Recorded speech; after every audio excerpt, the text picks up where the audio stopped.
If you were coming to the African American Women's Navigating Mental Health in the Workplace, you're in the right place. If you didn't expect to be here, this is not your workshop. But if you could do us a favor and go ahead and scan this QR code, that's a pre-survey that we ask everyone to do before we do our presentation. And I think we can introduce ourselves. Well, my name is Donna Costa, and I am a social worker. I work for Bexar County. I do restorative practices and trauma-informed care training. I'm a trauma educator. I'm a mom. I have 11 kiddos, and I'm married, and I have 2 dogs. And, and what I enjoy doing is this. I enjoy talking about mental health. And I was telling Nuria, I'm having a moment. You are beautiful in this space. So thank you for showing up to talk about a topic that I don't think we talk about enough. So I'll turn it over and allow Nuria introduce herself, and then we'll get started. Hello, I'm Nuria Diallo Padro. I am the program director for NAMI Bridges to Care, which really emphasizes serving the Black and Brown community, providing health equity to access to mental health in our community here in San Antonio. And for those that might not know, I glow white, but I'm very much Afro-Latina. So just want to make sure y'all know I'm speaking as a we. So we're in this room together. And so just wanted to make sure to acknowledge that part of my intersectionality. Also, I was born in Puerto Rico, so sometimes, words come out, might be a little Spanish in there, I don't know, but we'll figure that out along the way. We definitely are really excited to present this information because we really thought it was important to empower the women that we serve in our organization, right? So we want to make sure that what we're bringing to the table is something that's relevant, and hopefully you'll leave with some strategies that can empower you moving forward. So these are what we hope to accomplish by the end of the hour that we have with you. We want to be able to talk about the mental health challenges that are faced by Black women, primarily in the workplace, but in general. We're also going to talk about the specific stressors that may be just unique to Black women, and also talk about this superwoman schema. This strong Black woman. We're going to talk about that and see how it actually influences the mental health of us. And lastly, we hope that you will walk away with some effective coping strategies and learn how to create supportive work environments and peer networks amongst each other. So before we kind of dive in, we want you to actually think about this. Share a time when you felt particularly supported or understood in a work environment. I want you to think about it. Think about a time when you felt supported in your workplace. What made that experience positive? This is a trick question. It's not a trick question. And you can just, just go ahead and just name them if you will, but share. When did you feel supported in your workplace? We can openly share? Yeah, openly share. Yes, so I took FMLA leave a couple of months ago at my job, and I told my manager about it and my team at the same time. I was like, I'm so overwhelmed, I have so much on my plate. I'm thinking about taking this leave, and they were just like, oh, okay, well then just take it. Yeah, you do have a lot. So it's very much like, the word is escaping me, but it just made me feel as though I was not, because I have this thing where I feel like I'm just kind of making things up. I think maybe it is a strong Black woman coping mechanism where it's like you can do a lot, and if you're inadequate and you're not doing enough, if you're not able to do it at the same time.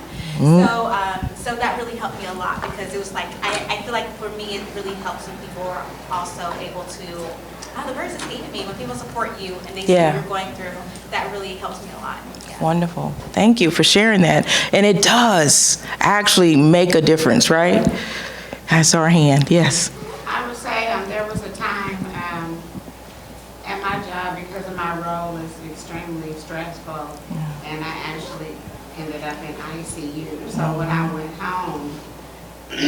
they were having an all-staff fall meeting, and my staff was like, don't call her, let her rest, so that she could come back 100%. Oh, I love your team. Yes. Yes, ma'am. Both of my parents were in intensive care even at the same time on life support, and I still showed up to work every day. And the leadership actually implemented a policy to allow me just to be off without me having to ask. Yeah. And so I really appreciate that, because even though I was very exhausted, told me to hospitals, they saw that I was tired. Just take up to my mission. Oh, thank you. And kudos to them. Yes, thank you. Yes. This is a safe space, right? Safe space. So I will not be in school, but I am back to school for my bachelor's program, do my degree in research, get my research degree, I'm sorry. And I actually have faculty, it comes out positive, actually have faculty that told me I could not focus on African Americans for my research study. That I had to be prepared to study. There was no way I could just focus on African Americans. So here's where the flip comes. So, going in, I was devastated because I'm like, why? Like, why can't I? And I came across a woman who will forever, I'll get a little forever be my mentor. Yeah. And she said, honey, you can and you will. And I graduated in May of this year. There were faculty that told me there was no way I could recruit 127 Black women to take my study. The superwoman schema was involved in it. Yeah. I got 149. Woo! So I thank the Lord for blessing me with my mentor, who, by the way, does not look like us. Yeah. I'll put that out there. Yeah. And I'm grateful for that, because there's not many of us there that, that was there at that school, but I'm grateful for her because she forever changed my perspective, and she gave me that motivation I needed to know I can do this, and that I will do this. And she knew my heart, because my heart was to be a megaphone for our community. But anyway, I just wanted to share that. So there's always someone out there that will fight for you. Ooh, say it. And congratulations. Thank you. But it was a village. We did it together. Yes. Yes, ma'am. I got very sick and I was hospitalized for a week or two. And I have 2 little kids, under 5, and a very stressful job. And my being away led to a culture change at work, because I was taking back home, I was overwhelmed, I'm a new parent. And when I came back, I noticed that my caseload was lower, and I'm still reeling from the effects of my breakdown. And I'm just so glad that there was someone who understood it and knew what to do about it. Yeah. I think I know who it is in the agency, and he's nothing like, he doesn't look like me, and I'm forever grateful for him. Yes. Can I tell you, when your colleagues, your boss steps in and takes over your cases for you, that truly is the blessing. That truly is a blessing. And I saw a hand back Reverend there, Mignon. and I want Reverend Mignon.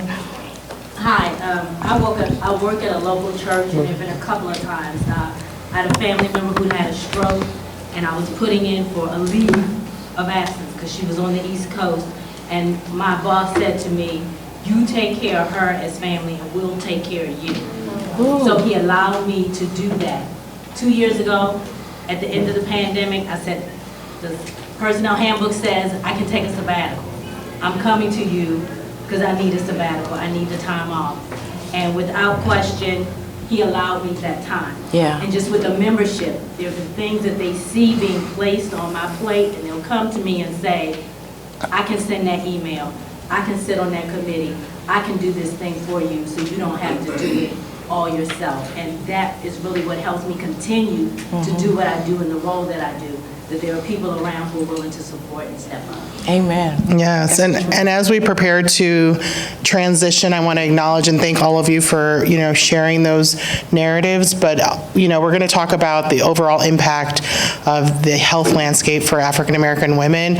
Just to illustrate that, my mother was going through cancer treatments, and she was a supervisor of 2 departments. She would go 3 hours away to get surgery, tell people she was at a conference, come back the next day and be at work. So, we know that it's a heavy burden that we carry and that our physical health is also impacted by that. Yeah. And I actually stand before you as a cautionary tale, as someone who actually very much was driven to overwork because I was trying to meet a need that was actually not achievable. And it actually I ended up in the hospital because of it. And so this is why this conversation that we're all about to have is so important, because we're preaching to the choir, I know, because our health numbers are showing us that if we don't talk about it, that it's killing us. Chronic stress is killing us. And so we're more likely to be diagnosed with high blood pressure, diabetes, heart disease, autoimmune disorders than our white counterparts. Did you know that? We're upwards to 80% more likely to be diagnosed with these type of health conditions. And chronic stress is actually attributable to all of those health conditions. Maternal mortality in African American women are more than 2 times the rate in their white peers. Can we talk about that for a second? Mm-hmm. And I know that nationally we're starting to have this conversation. Black maternal mortality rate, we're talking about it now. But it's a long time coming, right? Major depression.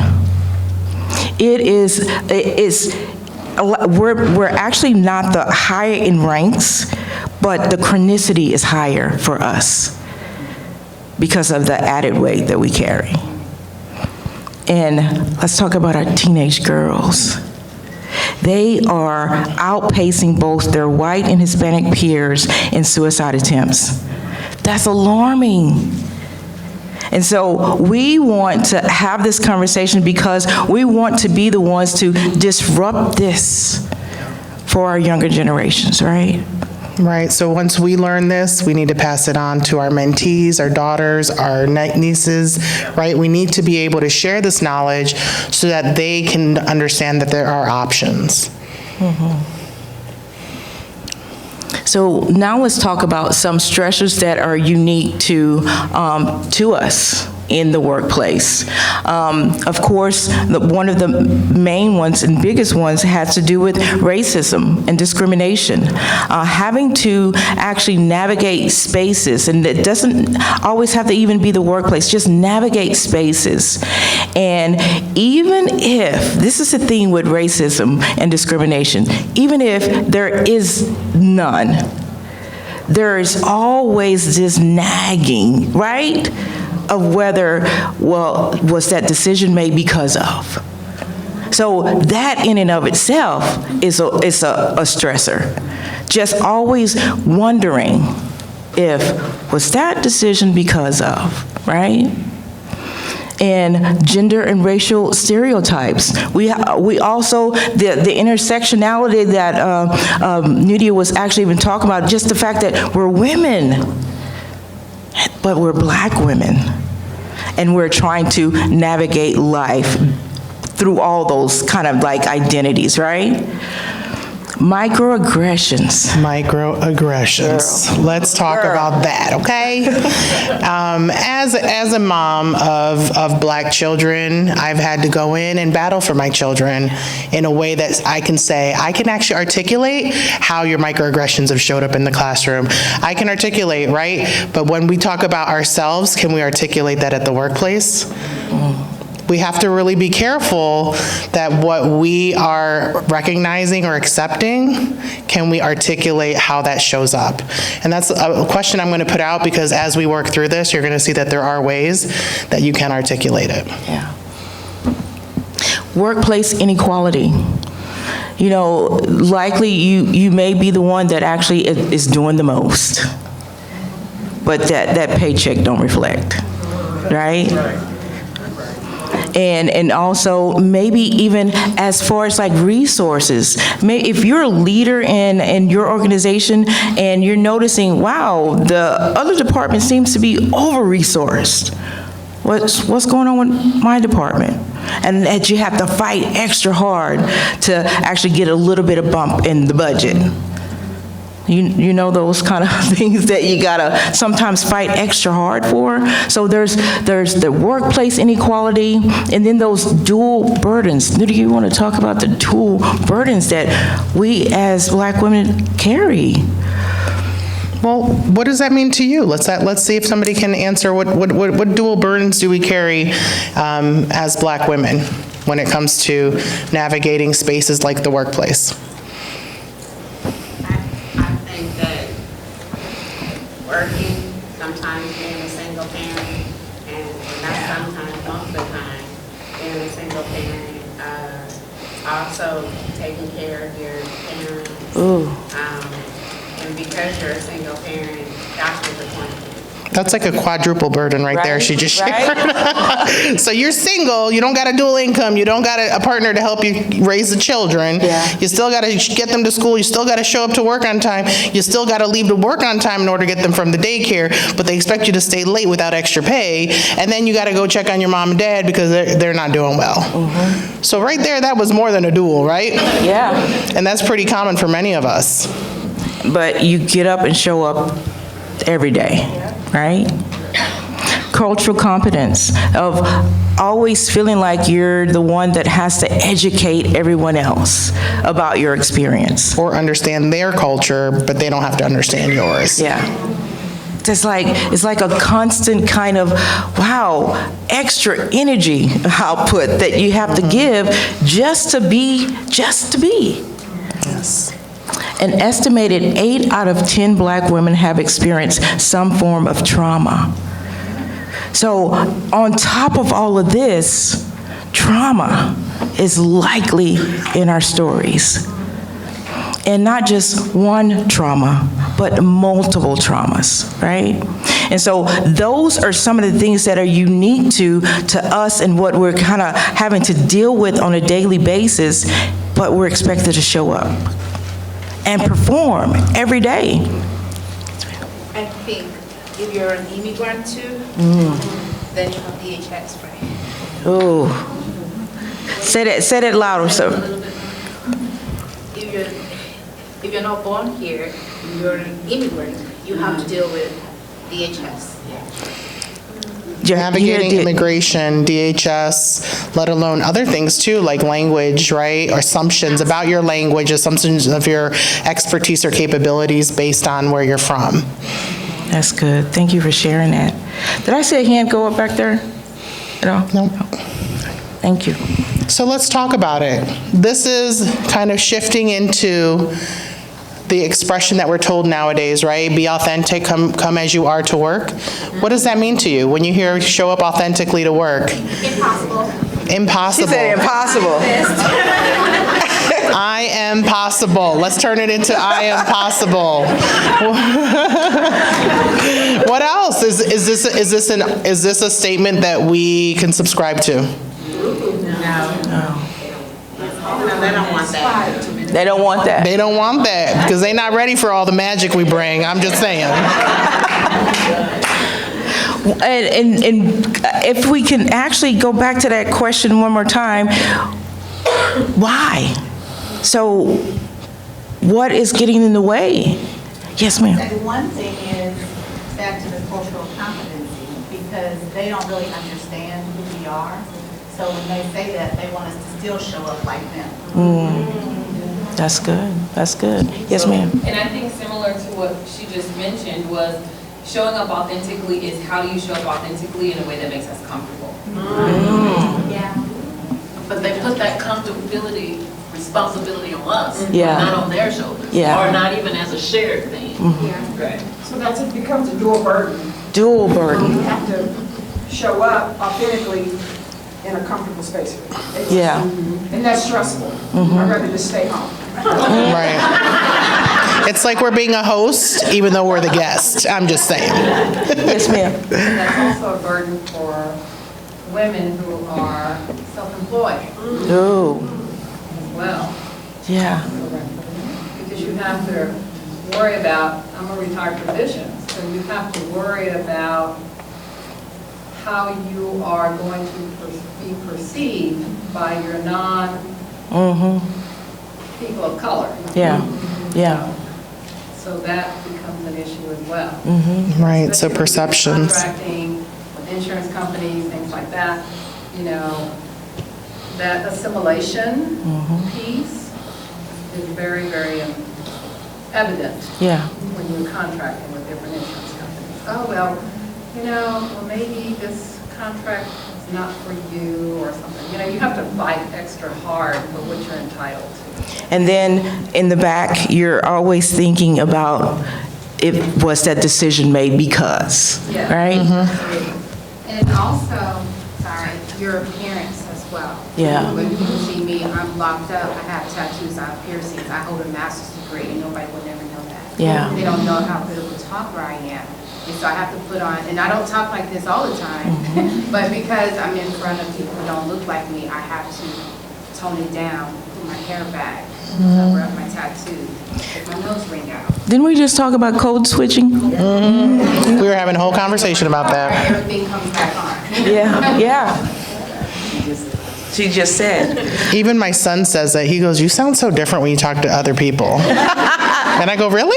What are you talking about?" You have your phone voice. I have my phone voice too. My name is Nikki when I'm making a phone call. All right, so let's dive into where that comes from. All right, so let's talk about some historical kind of narratives that has been portrayed about black women over time, all right? And then we're going to talk about how sometimes we buy into those kind of narratives. Y'all, that angry Ain't black nobody woman, here right? Angry? No. We all happy. It's that pervasive stereotype that characterizes black women as more hostile, aggressive, overbearing, illogical, ill-tempered, and bitter. One time I had a boss call me, you're so naturalistic, not in a positive way, as in I was too emotional, right? But I'm not angry, but when you call me that and over, it makes me angry because I'm just asking questions. I'm just questioning. Isn't that what we're taught to do? And that's what we're told to do, question. But then we get this label.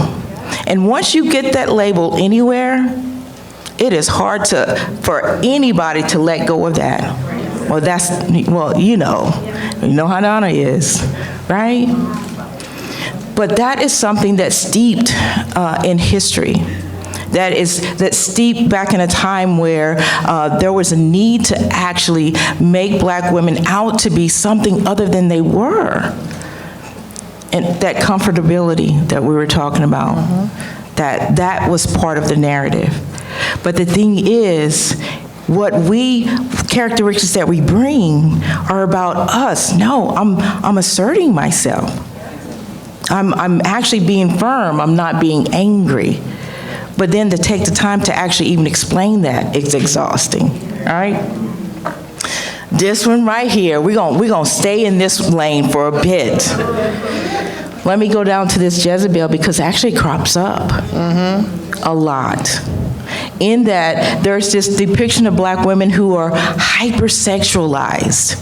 It's like you can't dress any kind of way. You could be covered all the way up and still someone's going to have this, well, she's always dressed, right? Or that bad or trustworthy, or basically misusing their power. And that sometimes can creep into the workplace in that how sometimes you may not go up the ladder because of someone has this perception of you. Someone in higher leadership may have this perception of you. Well, I don't like how she dresses. And I've heard this because I used to work in HR. I just don't like how she dresses.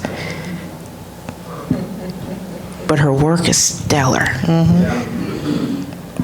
And think about, just a second, think about a celebrity who happened to play tennis for many years. She fit into every single one of these over her career. She had to fight battles based on every category here. And y'all know who I'm talking about, right? So how many times do we have to go and navigate between all of these assumptions at different stages in our lives?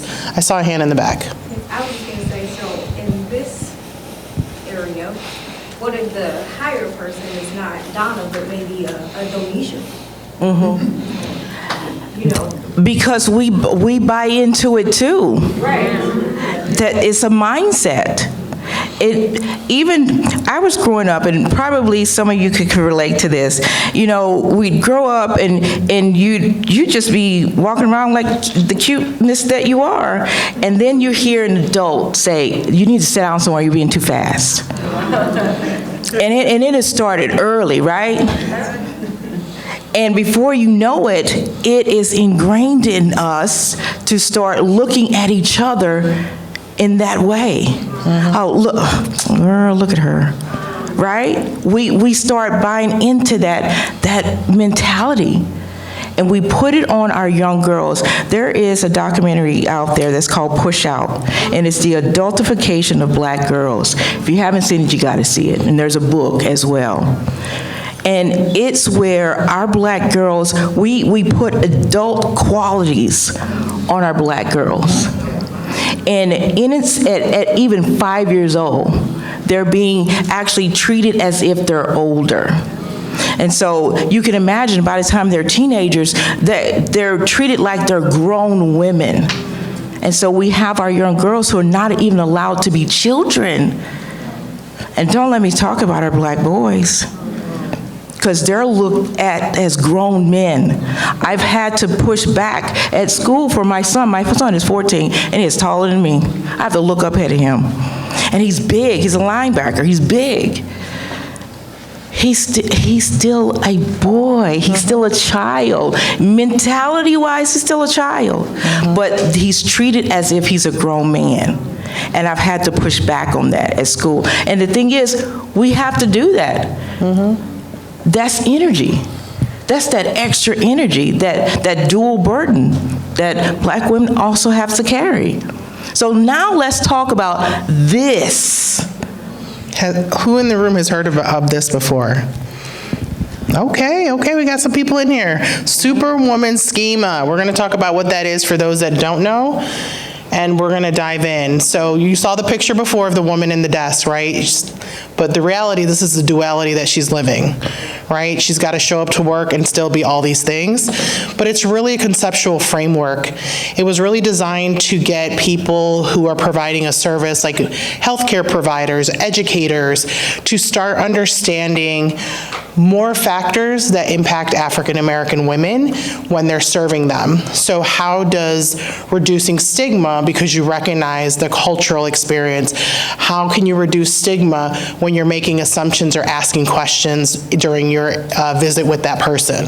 So the idea is that women are already showing up, projecting strength. They have to suppress their emotions, right? Because we never have to do that, right? Never.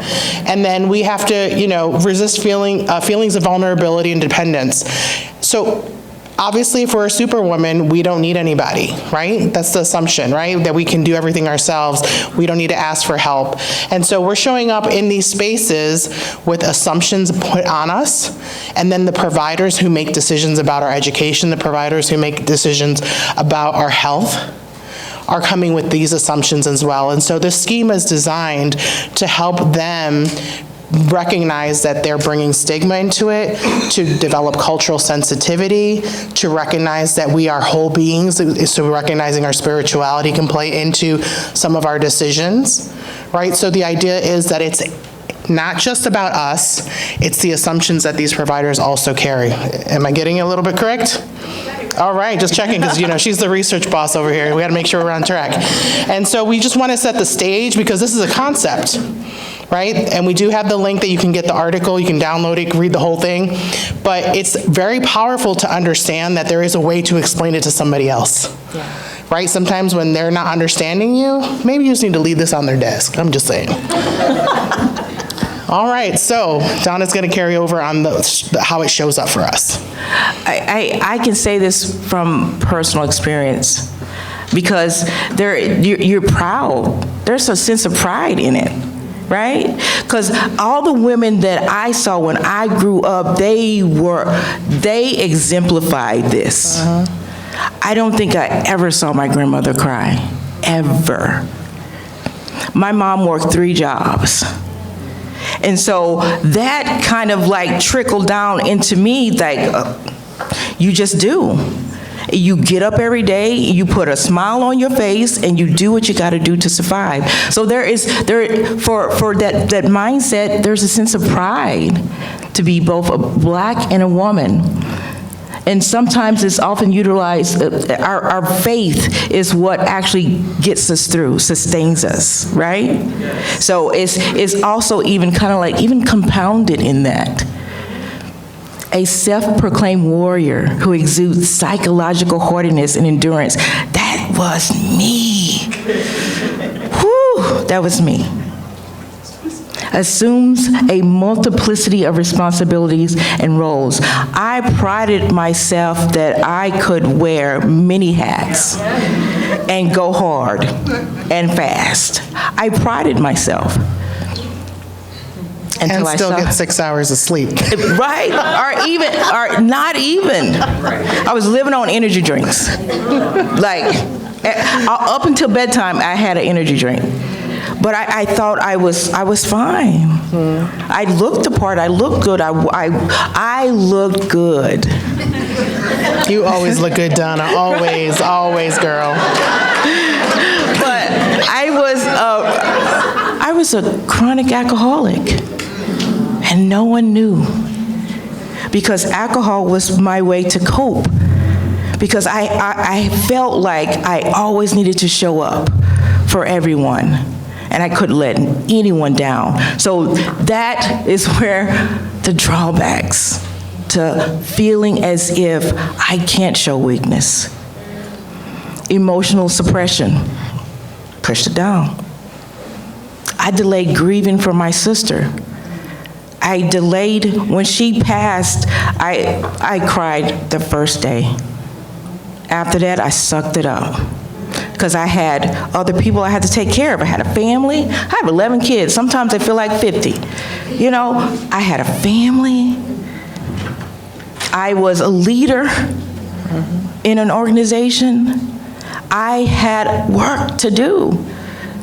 And actually, I was even encouraged by some of my leadership that if I just focus on work, it'll help. How many of y'all were raised to do that? Forget the stress, just focus on work. Yeah. Yep. My mother passed away. I was back in school that Monday. Yeah. My mother passed away 3 hours later. I was in the office. Yes.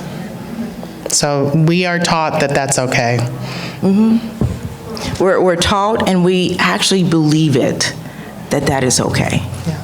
So we're having increased stress and burnout. When I said that chronic stress, we are walking around with all these stress hormones 24 hours a day. Stress hormones are great when we're supposed to need them. They're for survival. So if there's an emergency, absolutely they should just start pumping and going, absolutely, because its job is to keep us alive. But what we don't need is for our bodies to always be pumping out these stress hormones all the time. Then they get addicted to it. Yeah. It becomes an adrenaline for us, right? We're always looking for that extra stimuli, that extra rush that we're feeling. And so then if we don't get it, we have to find it other ways. Yeah. Think about that. Unrealistic expectations.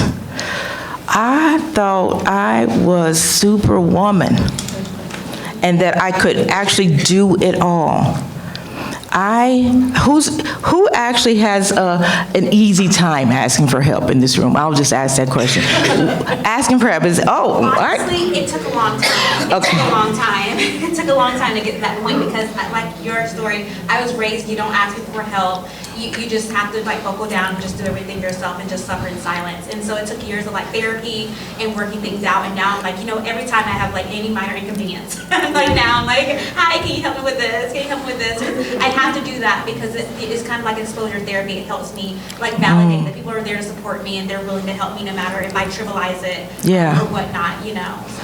That's good. She had to develop self-awareness. For the other ones that raised the room, like Nisi, do you have anything else you'd like to share about how you were able to go into that space to be able to ask? I did it because of the job. They expected way too much, and I was like, I got one for you. Every time I'm doing something, I'm gonna need help, so I need to lower your expectation of how I'm Ooh. She turned the tables is what she's saying. Okay, y'all? She turned the tables back on them. You give me more, I'm going to ask for more. Okay? I love it. Write that down, guys.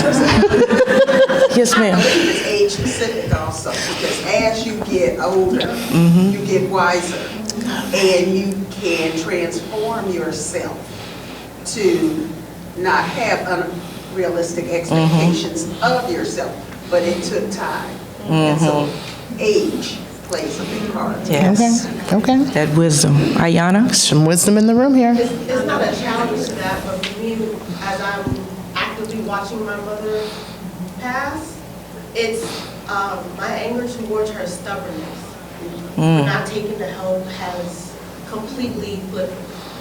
Reading books like Rest is Resistance by Tricia Hersey, it has put me on this I refuse train right now. Like, nope, I'm not doing that anymore. Enough is enough. This is not worth it. I'm going to the strength and the don't call me. You know the word. Don't tell me how much I can take anymore, because that value has gone down. How much I allow is no longer the same. Yeah. And just to make sure everybody heard, Rest as Resistance, correct? Rest is resistance. Rest is Resistance is the book, okay? Yeah.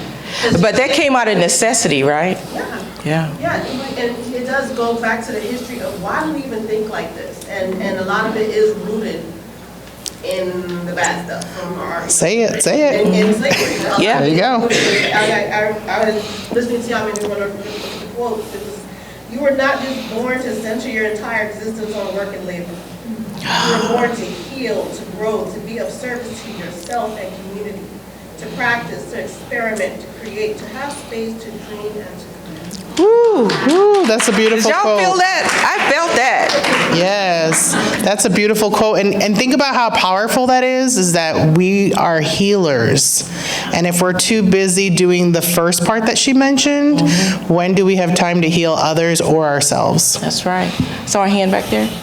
I would also say with unrealistic expectations comes generational expectations. So I'm a millennial, and my grandmother is obviously not my generation, but she has, and I'm also a PhD student, and I'm studying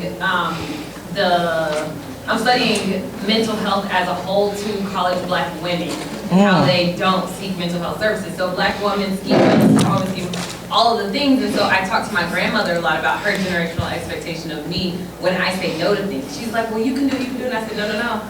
We don't have to do these things. And so sitting here with all of you is like, oh, this is my research in action, but also being able to hear from the mental health of Black women that are in the workplace. We're missing out because when we ask for help, it's like, well, no, you can take it on, or you don't need someone to help you with these extra tasks I'm giving you, when really we do, and our mental health is suffering because we would rather suffer in silence. And I think that the more people speak up for themselves and have that awareness that I don't have to be in isolation, these are unrealistic expectations, it allows us to have our voice back and be heard. Yeah, I do just want to say one thing and acknowledge what you said, but also it's not that we choose to not talk about it.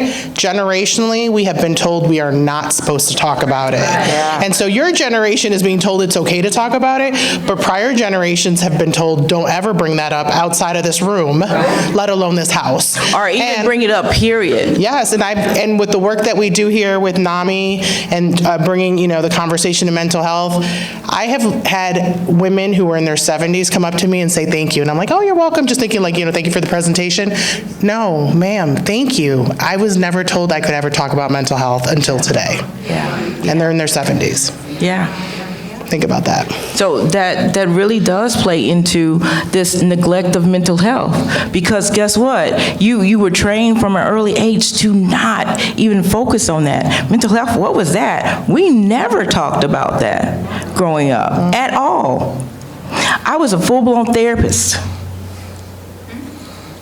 providing therapy for folks, but not acknowledging my own mental health. That's how ingrained it was for me. Caregivers, right? We give the care, but we don't receive the care. Invisibility of struggles. You could just really be you're about to break down. And folks actually don't even see it, or are not willing to see it. And guess what you do? You keep going. Because if I don't do it, who's going to do it? That's the mentality, right? Yes. And I think to that point, we do ourselves a disservice. So, just an example, if I was in the hospital on Tuesday and I show up at work on Wednesday, what I am saying to everyone is, I'm okay. Yeah. So when they don't ask me how I'm doing or they don't question while I'm there, I've just given them permission to overlook the fact that I was sick. Yeah. And too often we do that. Mm-hmm. We show up when we should be home. Yes. And then when you show up, you get mad because she put forward things to work on your desk. What you mad? You show up. Stop showing up. That's right. Because Reverend Mignon said so. But she right though. Because we do it. We do it to ourselves. I would say the program I was in terms of like therapy, they were like, you can't be a therapist if you don't see a therapist. So that's what really prompted me to start going to therapy, because that was part of our counseling program. And that's when I realized, like, I already know the answers, and it's not that bad. And it just really helped me get a lot of things off that were really weighing me down. Absolutely. And now for me, even at work, like, she's my executive assistant, HR person. I just be like, you know what? She'd be like, you come in and I'd be like, no. Because I feel when I feel overwhelmed, overstimulated, then you don't want me to be there anyway. And I need to be there. Because what I might say, my response may not be, I don't want to regret it. Right. So I know that I need to take a step away and come back when I'm refreshed and I can deal with what's going on. Right, because I'm not going to entertain your assumption that I'm an angry black woman today. That's not what that today. is. Right there, not right there. Because actually you'd be operating under the influence, under the influence of those stress hormones, and it can go either way. It could be a good day, or it could not be, right? Because that's what it does. When you're in survival mode, you don't know how you're necessarily going to react, because your reaction time is different than when your brain is calm. And we're going to acknowledge the last one in a later slide, because work-life balance might not be what you think in this presentation.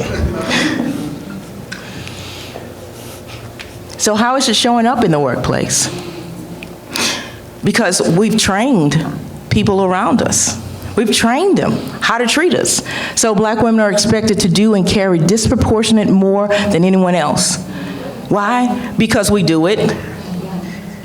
Oh, here's one more thing. I don't know how I'm going to do it, but we do it. We're taught we can do it. Right? And then we show them, yeah, absolutely we can do it. A 2-3 man job, we show one person can do it.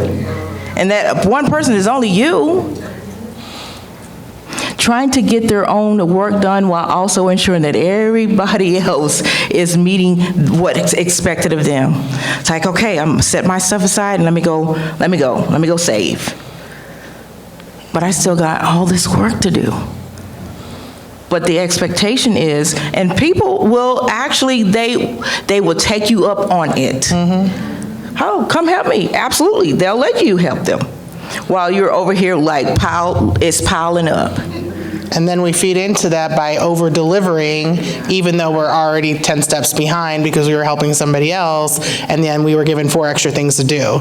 And so we're still trying to be that superwoman by carrying on these different tasks. That's it. Then trying to drive the work forward while also trying to repair past and current harms and challenges. It's like you're trying to, but you're still feeling the impact of all of that. Okay, so I was denied that promotion.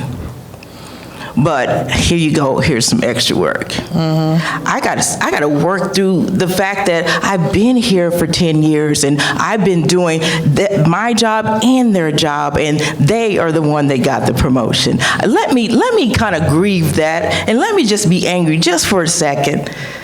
But no, we're expected to drive on, soldier. Because we do it all. We do it all, ladies. And so, guess what? It's to our detriment. Yeah. That we do it all. So now that we've stayed an extra hour to get that promotion, I hope y'all gave yourselves permission to leave at exactly 5 o'clock instead of doing that extra hour. Shut it off. All right, but all of this is a load that no human being should reasonably be expected to consistently carry. That's the difference, the consistency that we are constantly showing up and over-delivering, constantly accepting more work. It's the constant part that burns us out. Yeah. It's the constant part that adds to those stress hormones, right? That's the difference of where we show up, is that we're consistently doing this. Yeah. And when you work with human beings, this is what I always tell folks: when you work with human beings, you just be prepared for it to be trauma work. Because guess what they're bringing with them? Whatever trauma that was in their past, they're bringing the essence of that to you. So guess what you're carrying? You're carrying all of that too. So given all that we carry, guess what we do? We put this, it's almost like we're wanting to be perfect. That drivenness, there's minimal room for error. And if we slip up, so much would fall apart because we've set it up that way. Think about the pretty little black girl, the stereotype of that, right? What's always perfect? The little hair is done, the bows, the dress, the shiny shoes. We're teaching ourselves early on that we need to be perfect in everything we do all the time. And no matter how much work it took to get the hair the way it was, to get the dress pressed, we did it. Yeah. So think about how those messages continue in the things that we're doing. That's right. All right, so then how do we navigate the workplace? Really, that's what we're here for, right? Because you can. And you will, moving forward, because we got this. All right, so there is actually a methodology almost to this. These are navigation tips, but they actually flow together. And then at the end, like a good music device, you hit repeat and it goes over, it starts over, okay? So if we're not starting with self-care, caring for ourselves, what have we learned? We can't care for others as effectively as we should. Yeah. So evaluate your self-care and start committing to that first. Boundaries. Being able to say no and mean it. And don't explain, just say no, right? And also boundaries with your own time. If you don't have it in your time ability, don't take it on. Yeah, I'll do it. And then guess what? You'll walk away kind of resentful because they asked you. But you said yes. Respect your time, respect your space, respect your energy. Because if allowed, I will take. If you give me your time, I will take your time. And a lesson that we teach our young people now, especially through the Bridges to Care program, is You should be defining your boundaries when you're not in a tenseful space to have to explain your boundaries. You should be knowing them up front so that you're not putting yourself sometimes in those situations to have to even confront. Just like she knew that she probably shouldn't go to work because the next moment would not have been good, she set a boundary because she knew that it was going to be something that somebody was going to push against. So the same idea, sometimes we need to remember that we need to step back, define, reflect, write those down when we're in a quiet, safe space so that we can own them when we're in the actual moment of having to apply them. Yes? Okay, I'm in between generations, so I'm a Gen X, so I'm not as young as I'm a millennial. I have a daughter that's a millennial, so they're totally different. She's totally different than me. They know in a heartbeat. But I also have my mom as a baby boomer, so I was, that part is brand new. So I am learning my boundaries. Where literally this past week, mentally, I couldn't handle it anymore. I'm the nurse in the family, so anyone who's up here know everybody calling me, everyone thinks like I'm not a doctor. But nevertheless, my question is, what advice would you give to those of us who are learning our boundaries, but how do you let go of the guilt? Well, first acknowledging that you will experience guilt. Self-awareness, yeah. Right? And actually saying, okay, they did say I'm going to experience guilt. Absolutely. And say, yeah, even feeling guilt, I'm still going to stand on my boundary. I have to stand on. Boundaries is only as good as your ability to actually enforce them. Right. And I just want to acknowledge also that part of that too has to do with what are you attaching to the guilt? Maybe it's not real guilt, it's something that you've kind of put on there. So for example, like instead of washing the dishes, maybe your child is old enough to wash the dishes and teaching them, I'm giving an example, right? Like, so you're stressed about that when you can say, oh, let's make this an empowering moment for them and take that burden off of me so then I can focus on my mom, right? So sometimes whatever we're holding on to for guilt is something that we've attached, and it doesn't necessarily mean it is. Maybe that is something you can delegate out, and so we need to just own that we can delegate or just be okay with it not happening in that moment. Yeah. Yes. Yeah, I was going to say, in reference to guilt, I think part of it is recognizing that would I rather have guilt or would I rather deal with a burnout? You haven't experienced a burnout, maybe you don't know what that feels like, but I have. Yeah. And so I'm Rebecca Clay Flores, I'm the county commissioner here in Bear County. So I'm the only woman on the court, I'm the first woman of color, and I'm sick of it. Like, I'm sick of being attacked, I'm sick of the sexism and the racism. Yeah. And people, I think, see black women, right, as like strong black women. It's like we're busy taking care of everything and everyone. Who's taking care of me? And so, I just got through my runoff, which was brutal. I got calls calling me nigger. And, I'm someone, people are like, oh, she's always trying to call out racism and sexism. She's always talking about that. But then when you have something like that, then people can't deny it. And they're like so shocked. And I'm like, why are you surprised? I'm surprised. Yes. And so we as black women have to take time for ourselves. Because look at this room. I was in a different session. And I got annoyed because it was nothing, it was just a white panel. And I was like, where's the diversity in who I am? So I was like, let me go over to the black woman.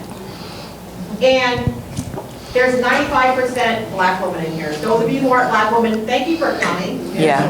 Because, yes. I mean, think about it. So what that says is, black women, we have to take care of ourselves because ain't no one else looking out for us. There should be more people in this room to be like, how do I help to support that subgroup, that demographic? Yes.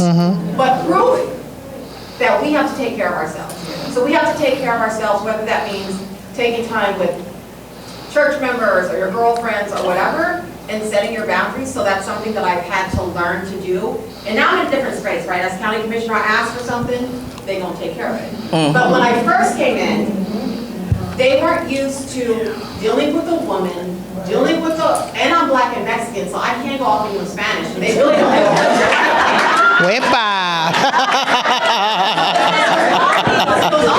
they didn't know how to get stuff done. Yeah. So when I first came in, I really had to teach people how to treat me. Yes. And so then you come across, oh, she's angry. Oh, she. But if I was a white male, oh, he takes care of business. He gets things done. He's respected. But as a woman of color, I'm I'm this and this and that. Yeah. And I'm tired of it, but we have to take time to re-engage. And so this summer, I was very focused on healing from my runoff. And I went Good to for my you. church camp, and I went to, I'm Seventh-day Adventist Christian, so I went to see some Reformation sites and, you know, biblical sites in Europe.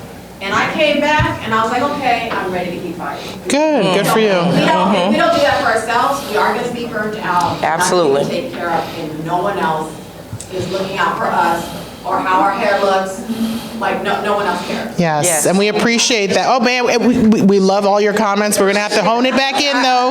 Because I'm there. I'm right there with you. Absolutely. We can carry this conversation on after. But I do want to acknowledge that what our good commissioner shared is really an example of the next point, which is leveraging our relationships. Yeah. Even though we're talking about the workplace, we need to find safe spaces outside of work to be able to share our concerns, right? How do I deal with the situation? If you don't have somebody in the office that is your ally, who is there to sponsor you, advocate for you, where do you get these safe spaces outside of work, right?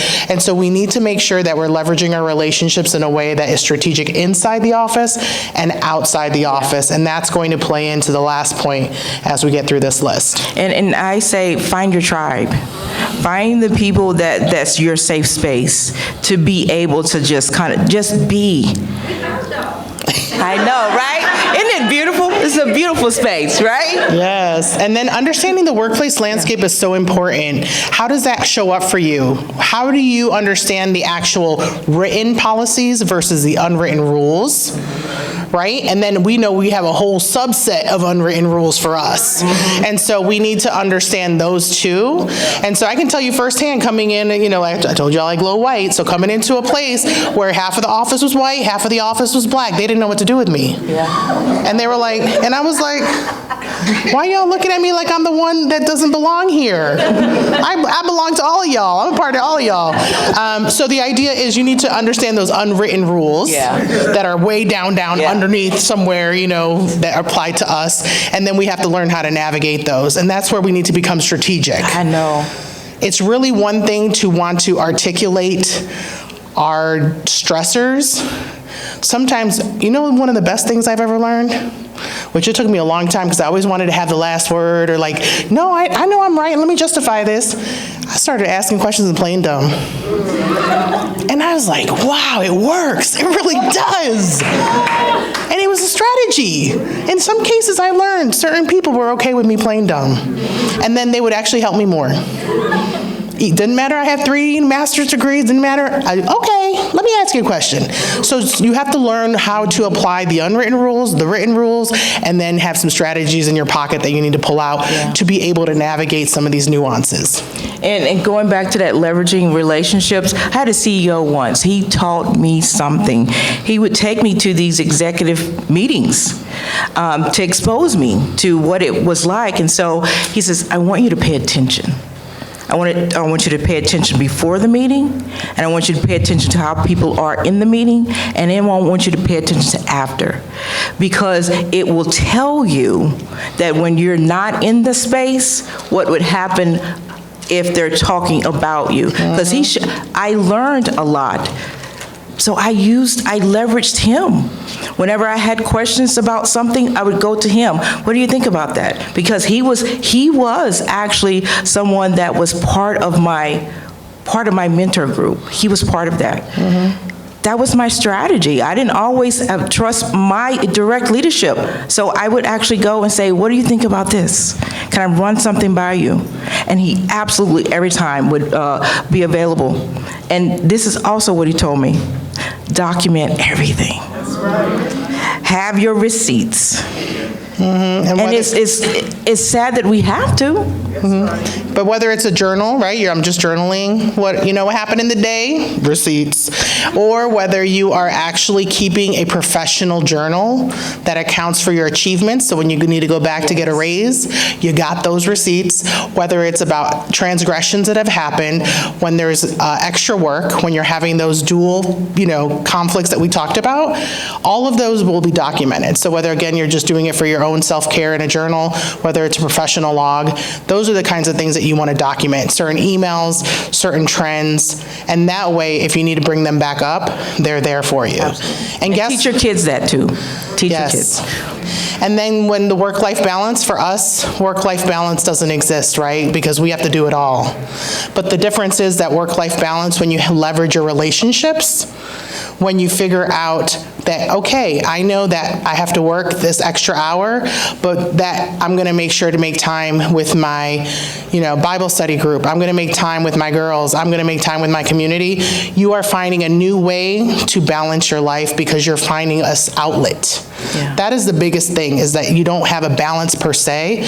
You have an outlet so that you can continue to navigate some of the nuances that you're being expected to participate in. Yes? Just real quick, I'd like to challenge us to switch that and say life-work balance, because when we say work-life, that automatically assumes that work should come first. I like that. Thank you. Thank you for that.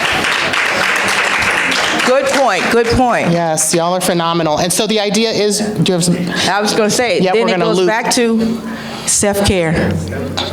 That's that loop. Because if we're not taking care of self, that teacup, and what you pour into the teacup, and then the overflow, what's in the teacup is for you. The overflow is what we're supposed to give others. Right. Right? So we serve from the overflow. And just so you can see how this flows is that if you're documenting, whether it's, the good, bad, the ugly for just a reflection, you start to see a trend and you start to evaluate where your life-work balance is. I got you. Life-work balance is. And then you go back and say, I noticed I've stopped caring for myself. You see how it starts looping back in? And then you're like, oh, maybe I need to set some new boundaries because it's a new team I'm working with. Yeah. And then you start realizing, so this list literally loops, and you have a way you can work through them, and then it helps you as you're going through different stages of your career. Let me look at the time, because we're over. Listen, we could be here all day, and I actually envision us bringing more spaces so we can actually have these conversations, because this is actually where healing happens. Yes. When you name it and put it in, we're going to talk about this. Yes. But before we leave, I got a couple of hands. And do you do something like this for people that are not in the workforce, that were formerly in the workforce, and still have not been able to set boundaries and say no to people and do better self-care, like myself? I do that all the time for everybody. You need to learn to say no without a qualifier. I have a hard time doing that. Absolutely. And I know it's a burden on me. Yes. I just don't know how to. I welcome you to participate in Bridges to Care. We have certification programs. And actually, one of the training modules that we have is teaching adults what we teach our teens in terms of boundaries and how you can apply it to your life as well as theirs. So whether you're mentoring up or not. But we have a series of different workshops, and we can get certified as a wellness champion, youth mental health champion, and then teenagers can get teen mental health champion. So we do have a variety of workshops that do address some of these topics. Thank you for that. We have a list of great resources, including where the framework is. We want to make sure to leave you with that. And then guess what? We'll read that in a second. I need y'all to hit the QR code. Hit that QR code one more time for the post-event. Please give us feedback. Let us know what you thought. And did you get something out of today? Please let us know. We appreciate you for showing up. Yes. This was awesome. Thank you. Thank you.